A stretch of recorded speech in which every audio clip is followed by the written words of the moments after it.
Hey guys, how you doing? Welcome back to Character Red. So actually, a lot has been going on here lately. Um, if you guys do not know, um, me and Grace and Berkeley just took the 22-hour plane rides to Okinawa, Japan, for our next duty station. So the good news is I had a lot of time to edit some video and get some videos going that I've had. I've had a lot of footage that I've shot over the past 6 or 7 months that I've just not been able to put out the videos, or we've made flags and haven't presented them because they're Christmas presents, or somebody's retiring. So I got to do all that. So I'm really pumped that I've got some videos lined up to where I really only got to shoot some intro clips, and it's going to be, a lot. So actually in this video, I made a flag for a Master Gunnery Sergeant that was retiring at Headquarters Marine Corps. I actually know another wood shop called Sea Stories. They make primarily shadow boxes. So someone contacted them, wanted a flag, and they said, hey, I don't do that. But we do know a guy that comes in and talks about woodworking all the time, because that's where I get my shadow boxes done. I've not made a shadow box yet. So I really appreciate Sea Stories giving me the opportunity to work with them. So in the video, what I do is I take a 3/4 inch sheet of maple. I cut it down, so the flag was going to be 40 inches by 26 or 28. It's a pretty big flag. It's the biggest flag that I've ever made. But they wanted each individual stripe cut. So I used a round over edge on everything to really crisp up everything on it. The union's cut, so this is completely different from any other flag that I've ever made. It's literally the first of its kind.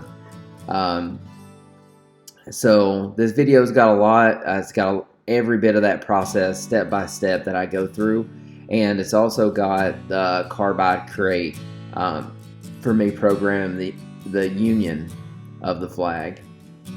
And also I took it over to Sea Stories, and they actually took their laser engraver. They got a huge laser engraver, took it to the flag because they wanted some specific logos and everything like that. So you've got some cut stars, laser engraved, and I think it turned out really awesome.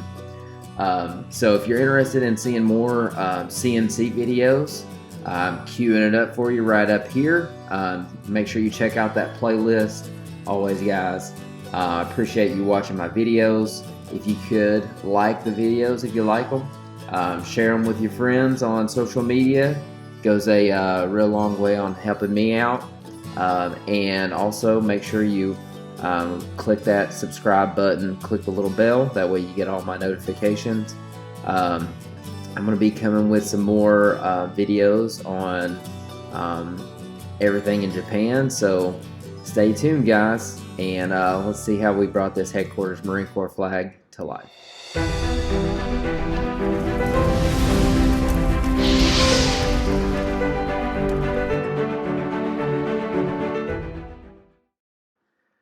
Alright, guys, so the first steps, I took a 3/4 inch sheet of maple plywood, and I'm cutting it to the 40 inches that I need to get this started. So I went out to Lowe's and I got this kind of track saw to help me cut it with my circular saw, because I didn't want to rip this on my table saw, because I find that just the bigger the pieces you get, still if you got two people, it gets a little bit more dangerous. I don't want, stuff flying back at me. So had a little issues with my saw, and it's really the first time that I ever used this track saw to where I clamped it down. it's actually pinching the blade. So I thought it was a battery, but um, eventually we get that squared away. Rookie mistake. My friend Taylor actually let me know. That's what he kind of thought it was, and that's exactly what it was.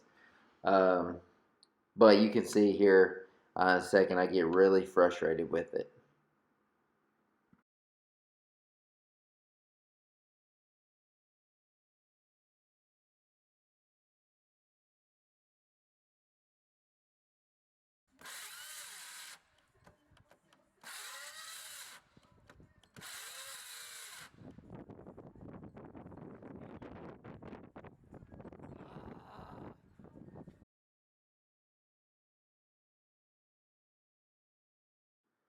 All right, so after that, we get it all squared away, and then it takes us just a little bit longer to get the final cut on this 40-inch piece. This brings it to length on what we need.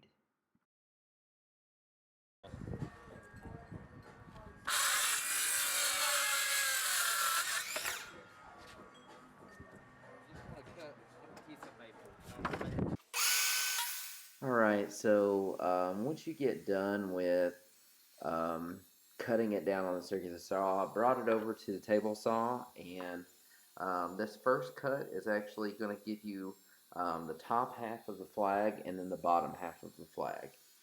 Um, the next thing that I'm going to do is I'm going to take the top half and I'm going to actually cut out my union, because that's the next piece, and it makes it a little bit easier to bring up. So I'm cutting out the portion of where my union is going to be. So this is a majority of everything that I need. You got to keep in consideration the blade length, because I actually did a terrible job, and I actually had to go back and look at all the work that I did and kind of buff out some of the rough pieces. If I would have took into consideration the blade length early on in these steps, I wouldn't have ended up with a fraction, and I mean a fraction of a piece that is just a little bit smaller than all the rest of them. So keep that in mind, do your math, and everything will turn out great. Nobody's going to notice on this project, really. I mean, except for the fact that I just pointed it out to you. But there is two pieces on here, and as a woodworker, for me, it does get a little bit frustrating, because it's something that I could have easily avoided. So just think about that. Um, all right, so we're sitting here and we're looking at me rounding over all the edges on every stripe, the union, everything. So this is a little bit of a tedious process, but it really makes it look a lot more professional. Um, Once again, after you do the round over, that's not going to be good enough um, for a finished surface. You want to make sure that you hit it with some sandpaper and a orbital sander, or whatever type of sander that you got. Um, you know, this is a lot of time that goes into projects like these, but man, I mean, it really pays off in the end. If you don't take your time and you don't sand and do the things that you know that you should do, you're not going to produce a quality product. It's not going to look like um, what my finished product is going to look at. And I know some people that actually, they take a lot longer to sand than I do, and their work shows. So something that I've got to get in a better habit of doing. Um, but as you can see, I've sped this up quite a bit, because I don't, you know, think that you guys need to watch, um, the couple hours that it takes to sand everything and get everything done. When you think about these flags, it's a time-consuming process. You know, just just this union alone, throwing on multiple coats of blue, trying to make sure that this maple is going to hold the stain like you want it to, because, um, you know, there's a Master Gunnery Sergeant in the Marine Corps that's retiring. He's getting this as a going away gift. One of the the final gift that he's going to receive in his Marine Corps career. So you definitely want to do your part and do him justice, and take pleasure in someone being able to point that out to their friends and family, saying that their unit got them something that I made. So I really appreciate the people that got this for them. So now we're on to the red stripes. You know, a lot of this is just very tedious, but again, the customer wanted a flag the certain way, and I feel like it was a great opportunity to do that. So I'm also showing you guys a little bit of the Carbide crate. So what I'm going to do is, just like a half flag or the mini flag, I'm going to break this down from our normal flag template to the dimensions that I need for the union on this flag, and then I'm going to cut it. This is the only thing that we're cutting. We're not cutting any logos or anything like that, because C Stories is taking care of all of the laser engraving. So that really makes it a lot easier on my end. So, yep, just remove everything. You want to make sure that you get that union, because that's the part that we really need. And we're going to place it in there and size it up. This is one of the easier steps to do. Carbide Create and Carbide Motion are very easy systems, so you don't need to have some crash course in CNC. You really do like I did. Look it up here on YouTube. Find somebody that you like. Hopefully that's me. I can show you a little bit more of the tips and tricks. But yeah, start going from there and then build off of what those guys teach you. I watch a guy named Chris Powell. He does some really good work. So if you can, check him out. Subscribe to him. Yeah, guys. So now we're going to cut this, and then you guys can see the half that C Stories had in this next picture. And yeah, turning out and looking fine.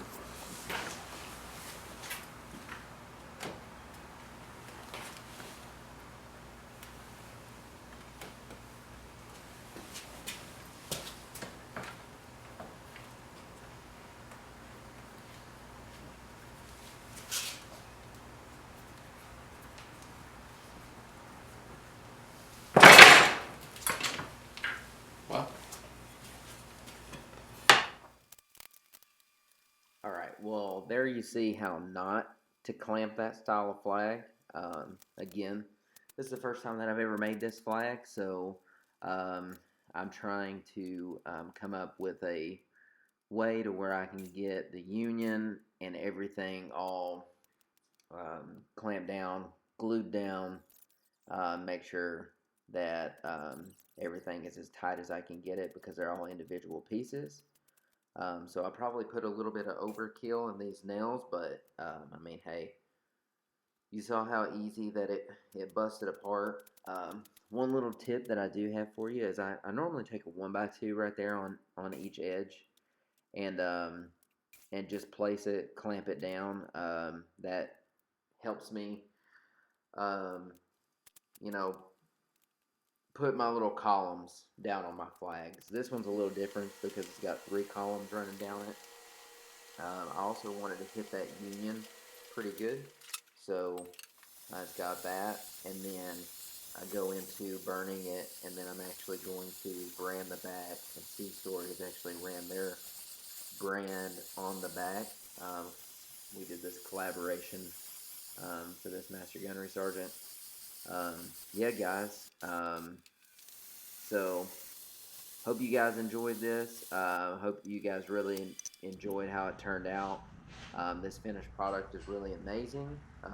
Again, if you could, like, share, subscribe, and we'll see you next time, guys. Really appreciate it. Bye.